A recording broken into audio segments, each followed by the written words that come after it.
Asamitastas, single hand gestures.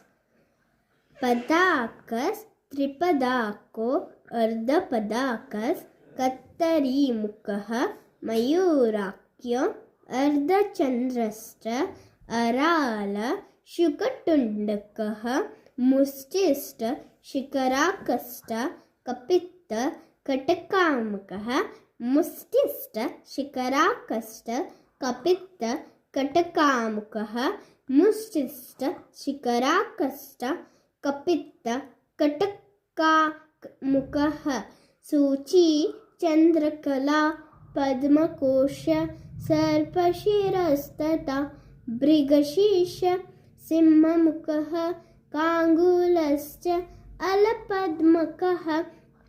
Chaturo, Brahmaraschaiva, Hamsasya, Hamsapakshakah, Samtamsho, Mukulaschaiva, Tamrachuda,